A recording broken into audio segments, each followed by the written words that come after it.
Welcome to Madlik. My name is Geoffrey Stern, and at Madlik we light a spark or shed some light on a Jewish text or tradition. Along with Rabbi Mintz, we host Madlik Disruptive Torah on Clubhouse every Thursday at 8 p.m. Eastern, and share it as the Madlik podcast on your favorite platform. As we approach the Jewish New Year with its emphasis on Zichronot, we ask, what role does memory play in the Torah? Is it for historical accuracy or moral edification? In this week's parsha, we are told to despise some of our foes and others to offer our gratitude. For our arch enemy Amalek, we are told to remember to blot out their memory. So put away your crossword puzzles and other brain teasers and join us for this week's episode, Remember to Forget. Well, welcome to another exciting episode of Madlik Disruptive Torah. Rabbi, it's great to be back, both of us on the same planet, the same East Coast. The same side of the Atlantic, same side of the Atlantic. And, as I referenced in the intro, the high holidays are approaching. And I know that we are a group that talks about the weekly parsha, the portion that's read in the synagogue. But seeping into everything that we think about now is a little bit of a tease, a little bit of a preparation during the month of Elul for what's coming upon us. And in probably the most iconic prayer that we have on Rosh Hashanah, called Unetana Tokef, we talk about remembering. We talk about remembering in all the prayers, but it says at one point, you remember all that is forgotten. You open the book of records, and from it shall be read. In it lies each person's insignia. Sefer HaZichronot ume'elav yikarev v'chotem yad kol adam bo. So we have this sense of a book of remembrance, a Sefer Zichronot, and we can't but recognize that Zichronot, memory, is such an important part of Judaism. And that is what we are going to be focused on tonight. And it comes up in our parsha in many various different guises, and we're going to explore them all. So let's start with the beginning of the parsha. We're in Deuteronomy 23, starting at verses 3. And it starts talking about, something that we all come into contact with, status. It says, no one misbegotten, no mamzer shall be admitted into the congregation. And then it goes, no Ammonite or Moabite shall be admitted into the congregation of God, no descendants of such, even to the 10th generation. And then it says, because they did not meet you with food and water on your journey after you left Egypt, and because they hired Balaam, son of Beor, from Petor of Aram Naharaim to curse you. But your God refused to heed Balaam. Instead, your God turned the curses into a blessing for you. You shall never concern yourself with their welfare or benefit as long as you live.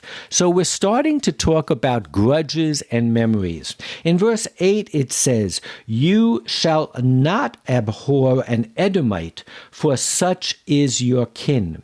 You shall not abhor an Egyptian, for you were a stranger in that land. And it says that ultimately those people, the Edomites, and of course the Edomites comes from Edom and comes from, is it Esau who ate the porridge that was red? And they can ultimately come into your congregation. But our first kind of,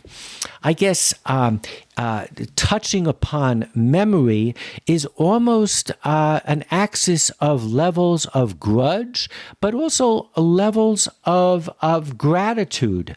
And, Rashi picks up on them, and he also gives these gradations. It says, thou shalt not abhor an Edomite. He goes utterly, Lagamri. In other words, you can't hate them completely. You can You're just allowed hate them. to hate them, but not completely. just a little. Yeah. And then thou shalt not abhor an Egyptian. It says, utterly, all in. It says, mikol v'kol. Because after all, they did cast your male children into the river. But what's the reason you don't abhor them utterly? Because they were your hosts in time of need during Joseph's reigns. After all, they welcomed us during the famines. Shehoyu lachem achsania b'shat hadachak. So here, this first of a few references to historic memory is already, there's some ambiguity here. But what do you feel about me characterizing it as levels of a being of a grudge? And maybe a little bit of gratitude mixed in? I like the idea of analyzing the grudge. That the Torah seems to understand that there's a place for grudges. It's actually amazing, because you wouldn't think the Torah would consider grudges, but the Torah clearly considers grudges, doesn't it? Well, we talk about a jealous God. We talk about a God who has a memory. Right. And I think the most basic sense of memory is, you know what? I won't forget this. I'm going to remember this. And of course, everything that we talk about on a national level tonight with the high holidays approaching, I think we can extrapolate to a personal level at all. And isn't it natural to hold those grudges? But I think, and we'll come back to it a little bit later, it's fascinating about Egypt that here you have this dialectic between both having a grudge against this country that, after all, threw your male children into the Nile to drown, but nonetheless was there for you when you needed a bed to sleep on and when you needed refuge. Right. So the question, let's go back for a second. Hate them, hold a grudge, but not a complete grudge, a little bit of a grudge. What's the purpose of holding grudges? You see, I don't think the Torah thinks holding grudges are good, vis-a-vis you just to hold a grudge, because that's never good. But there's a point to it. By holding a grudge, you remember what they did wrong. And I think that's significant. I love that, because I think one of the takeaways from the discussion this evening is when a Jew looks at historic facts, they go, well, what's it mean? What does it tell us? What is the lesson? We're not just interested in the facts. And I think the next verse that I'm going to bring literally is a perfect segue into this concept of what do we learn from history? In Deuteronomy 24:8, our parsha again, it says, in cases of skin affection, be most careful to do exactly as the Levitical priests instruct you. Take care to do as I have commanded them. Remember what your God did to Miriam on the journey after you left Egypt. So here we have the first explicit reference to the word zachor. Remember what happened. And of course, what is the lesson then to be learned from Miriam? So Rashi says, if you wish to guard yourself against being stricken with leprosy, do not speak slander. Remember what was done unto Miriam. So I think that is a perfect example of what you were talking and what I was saying, which is we are permitted to extrapolate from these very broad directives and gestures into our personal life. And this gets very personal. This is Lashon Hara, talking bad about somebody else. So I think your question was a very Jewish question. We'll get into Jewish memory as we go along.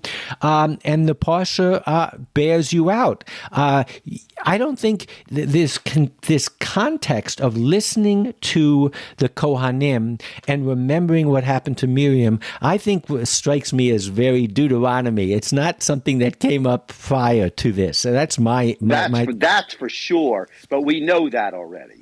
Yeah. So it continues. Deuteronomy 24:17 says, you shall not subvert the rights of the stranger or the fatherless. You shall not take a widow's garment in pawn. Remember that you were a slave in Egypt and that your God redeemed you from there. Therefore, I do I enjoin you to observe these commandments. V'zacharta ki eved hayita. And normally we'll talk about the takeaway from this is how important the stranger is and the other is in Judaism. But tonight, I want to focus on the Zachorah part of it, on taking this whole amazing, powerful story of the Exodus, which took up more than the book of Exodus. It took up a whole chunk of Genesis as well. And the remember you were slaves in Egypt literally impacts how you are to treat the stranger or the fatherless or the widows. And I think that gives us a real insight into what Zachor means, what memory means. What does it mean to you? Yeah, well, so remember and memory are two different things. You see, in today's world, when you think about remember, you talk about history, right? You talk about what's the history of the monarchy in England.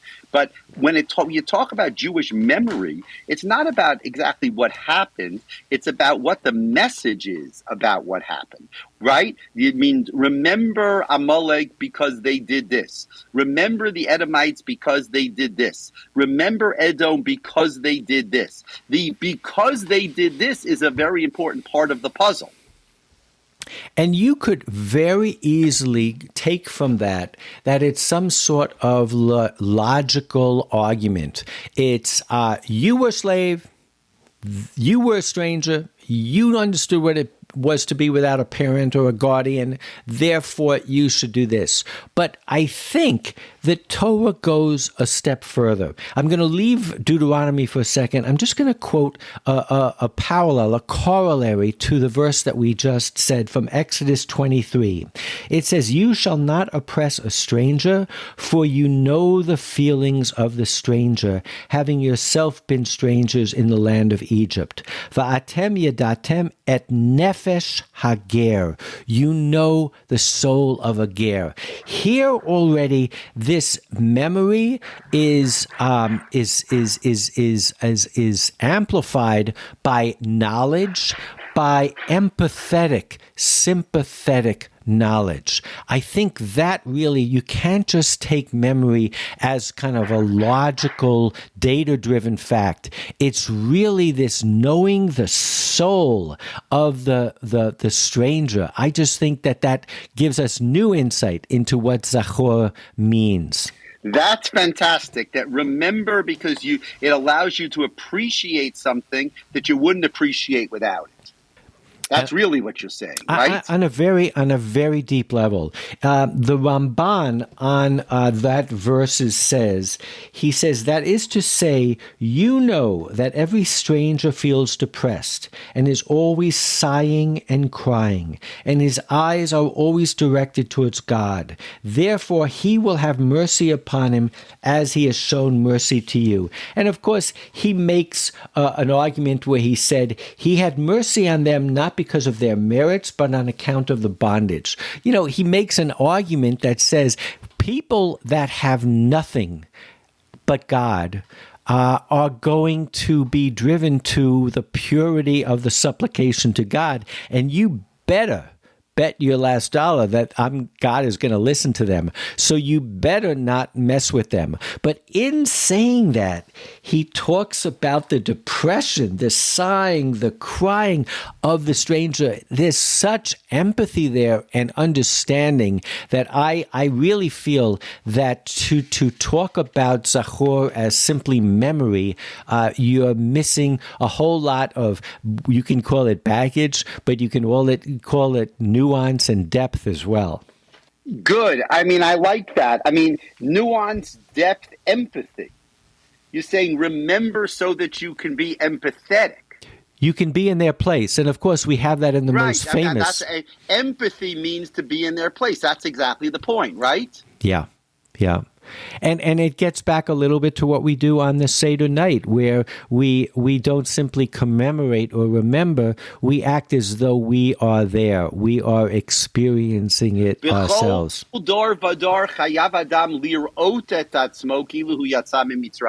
It's not memory, it's experience. We need to re-experience the Exodus from Egypt.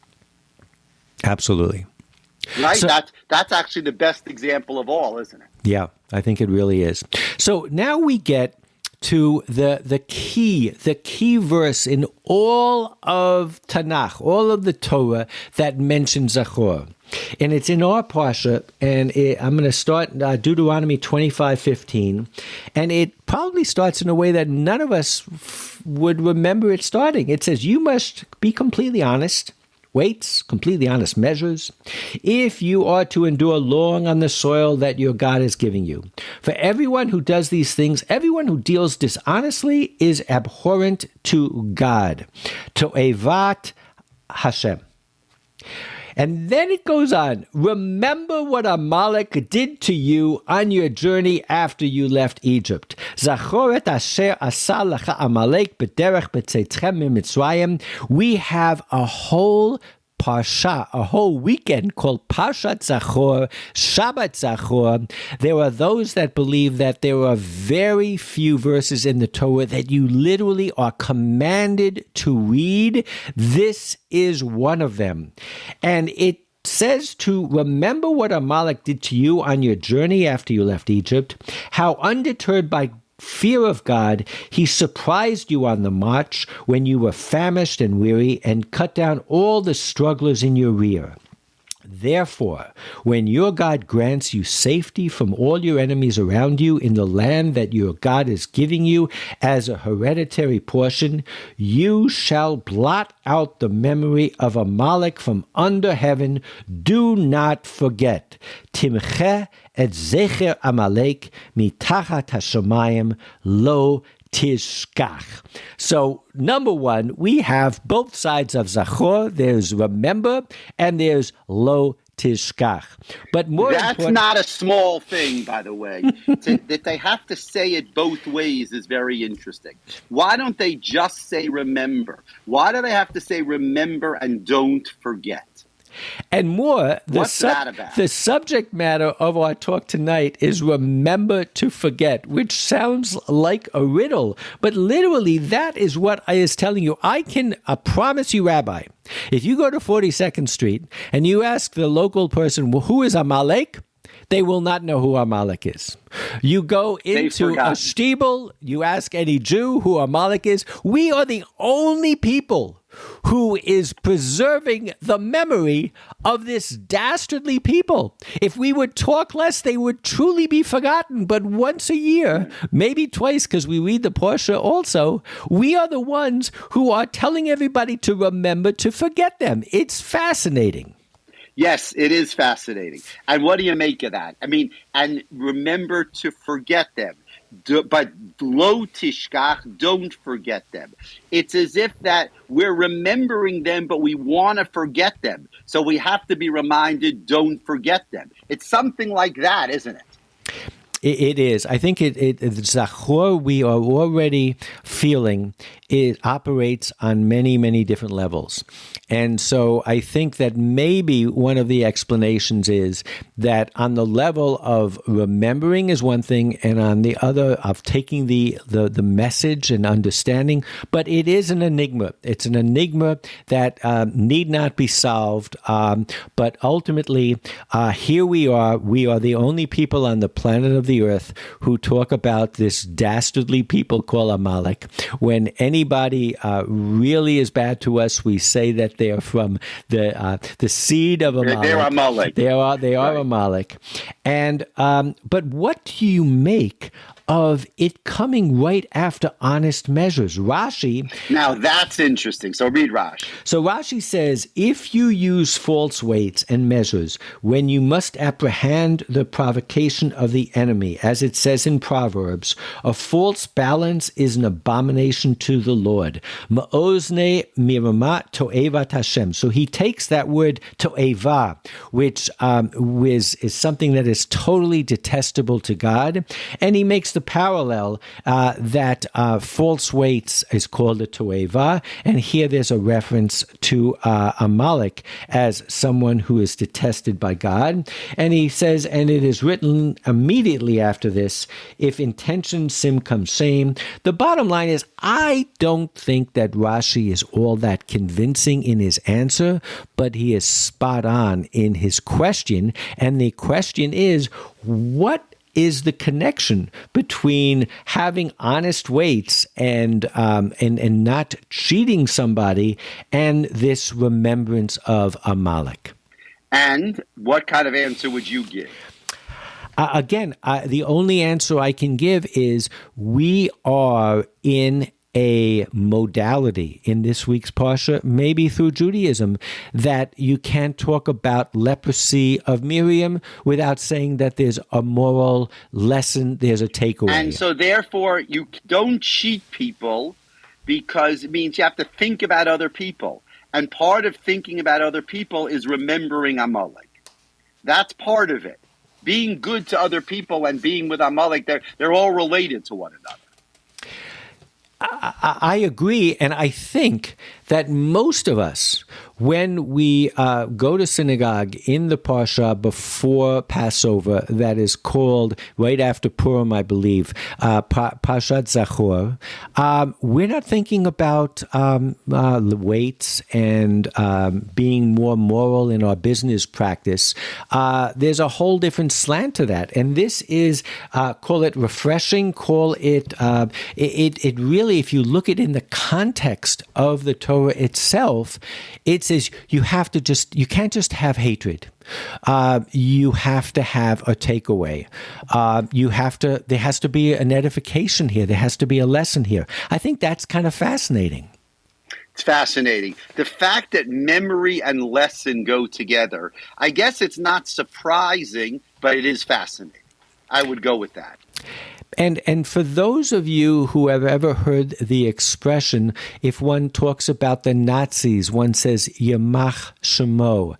Yamach Shemo comes right out of this admonition. Yamach means to erase. Shemo means the name. Timche. That means don't remember. You see, I always was interested in Yamach Shemo because Yamach Shemo seems to say don't remember him. Wipe him out. But the Torah says, remember him, don't forget. But nonetheless, here we are when we talk about the Nazis, we will, or Hitler, we'll say Hitler, Yamach Shemo. We don't want to mention it. It's just important that we know what words mean, and that's where they come from. But it comes from this tradition, and I think ultimately we talk about the importance of acquiring a good name, and I think blotting out someone's name is more profound than just blotting out their memory. It's blotting out any credence that they have, and I think maybe that's part of the answer here, that we can remember Amalek and blot out their name by blotting out any residual value, any weight that comes with who they are. Who knows? But it is a fascinating enigma. So let's go back though to the idea that memory has within it a value statement. You remember because you evaluate their values and who they are. They're talking now, obviously today the discussion is about the Queen. The mother, so now King Charles, his grandmother, his father's mother was actually a Greek princess who was related to the King of England somehow. And they lived in Athens, and she was deaf. And during the Holocaust, she saved a Jewish family. And in Yad Vashem, there is a plaque to the grandmother of the now King of England, King Charles. So, you say that's an amazing story. But that's not an amazing story because I just told you a historical fact. I mean, that's a story. But it's an amazing story because it shows you that this woman whose grandson is now the King of England was someone who was, who put her life on the line to save a Jewish family. That's an amazing thing. So it's history, it's memory because of its value to us.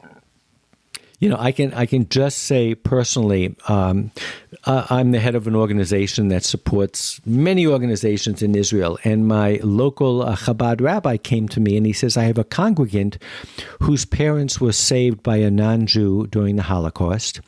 And these non-Jews are getting very old. And they have an application into Yad Vashem to become considered righteous among the nations. And could you help us out? So, I sent them a letter at Yad Vashem, and they politely applied, obviously we'll look into it. Clearly, nothing, we don't listen to outside sources, but I understand they are getting older. And a month later, they approved this person, and they sent the file. And I was blown away. The file was 120 pages long. It had testimony from police, from academics, from members. Talk about memory and talk about recognizing those people that help us. I mean, if we can recognize the Egyptians who tried to kill us, but nonetheless, they gave us a place to stay early on. Think of the memory and what Yad Vashem, and it has that word in it, Shem, doesn't it? Of course. That the value of that we give to redeeming, preserving, celebrating a name. And I was just blown away by the level of scrutiny. And I could have, most of it was in Polish. I couldn't read it, but you could tell how deep the discussion was. So I think I'm glad that you brought up that story about the Yad Vashem and the Queen, because it relates directly to kind of what we're talking about. So as you know, somewhere in this summer, I picked up a book called Zachor, Remember, by Yosef Chaim Yerushalmi, who was a professor of Jewish history at Columbia University. And it's a very short book for any of you who are interested in this story, for any of you who get maybe a little bored during davening and Rosh Hashanah and like to put a book inside of your tallis bag. This is the book this year. It's called Zachor. And what he is a historian struggling with what the Jewish connection is to memory, because Jewish historians only began very recently. Besides Josephus, we have not had a historian until Heinrich Gretz in the 1800s. Right. And who also is your friend. Right? Yeah. And he says, indeed, in trying to understand the survival of a people that has spent most of its life in global dispersion, I would submit that the history of its memory, largely neglected and yet to be written, may prove of some consequence.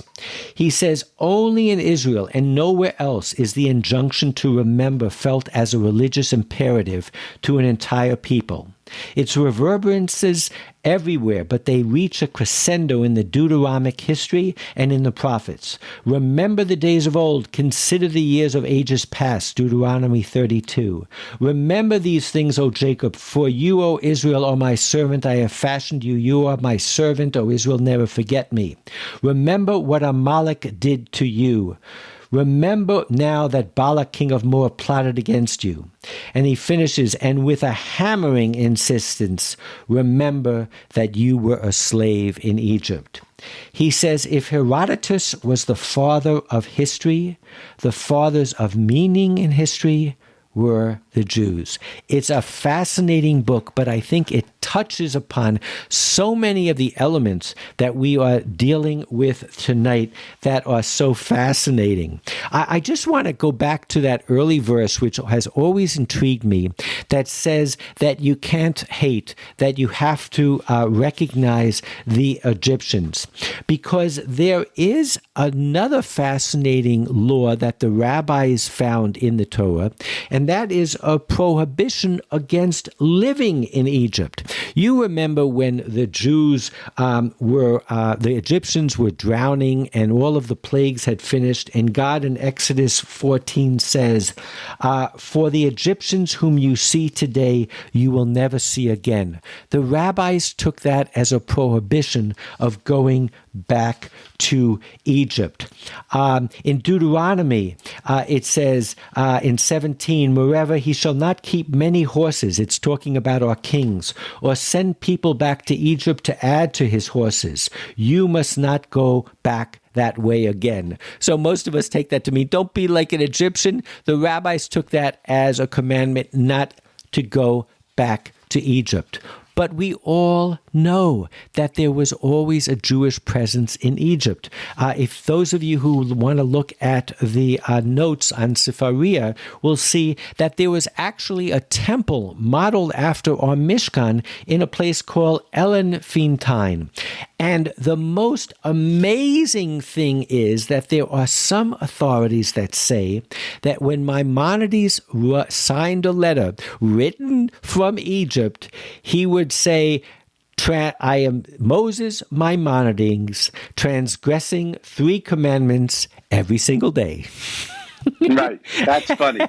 And, somebody It might be a legend, but it's a good legend. Some people say it's a sign of humility, but even there is a question about memory and what we do with memory, because it seems to me that there is a possibility that some of these areas where we say you can be nice to the Egyptians and the Edomites and not nice to the Moabites might have had to do with politics of the days, so to speak. Our memory can change, but the lessons from that memory, I think, remain constant. So what are your last words on memory, Rabbi, as we approach the high holidays? So my last words on memory come from Yerushalmi's book to say that exactly what happened in Judaism is not what's important. We say that both temples were destroyed on the same day. You know what the chances of that are? It's very small. They were both destroyed in the same time of year. We put them together because memory requires that the day the temple was destroyed is the worst day of the Jewish year. So if you put both of them together, it's even worse. And I think that's a very, very good lesson, that in Jewish history, it's not exactly what happened, but it's what we learn from it. And the fact that the word Zachor is used so many times, that's an important piece in this week's parsha. So thank you very much for bringing that up this week. Shabbat Shalom to everybody, and we look forward to seeing you next week. Parshat Ki Tavo. Be well, everybody. Shabbat Shalom to everybody. Remember that we have a podcast. Remember to give us a stars and a good review. Share it with your friends and family. And as we are in synagogue on Rosh Hashanah, let's remember that there are lessons to be learned even from those people who have sinned against us or who we have sinned against. And let us progress from week to week. Shabbat Shalom. See you all next week. Shabbat Shalom. Anyone who wants to raise their hand and come on up and say a little something, ask a question, continue the discussion, where I'm here. So I just want to say this was a wonderful exposition, and there's so many pieces of it that really make a lot of sense. What I was thinking about is that you can, all the years that I grew up, of remembering Amalek and what he did to me, Amalek, and I remember at the yeshiva, the mashgiach got the aliyah for that parsha, for that moment, to remember Amalek. It was like a holy moment. And I always thought you remember him because of what a mamzer he was and how mean he was to us. But what I'm thinking now, and it has to do with your discussion about grudge about grudge. You know, Amalek is in us, and we have to remember that we have the potential to become an Amalek. But the fact that it all happened to us should help us remember not to do that, essentially. And I think that's connected to what you were saying about taking the lesson from it. You know, don't be Amalek. Remember what he did. So it's like you can't blot out the memory, but you can change what your grudge is to something useful. Use the energy in a different way. You know, don't behave like that. So that's what came to my mind. Yeah. Well, I'm telling you, I think you've solved my riddle because, the verse starts by saying you must have completely honest weights and honest measures. And that kind of cheating is an ounce here, a pint there. Not a big deal. Remember what it said about Amalek that we hate so much about them. They took advantage. They surprised you on the march when you were famished and weary and cut down all the stragglers in the rear. I think it's the petty crimes.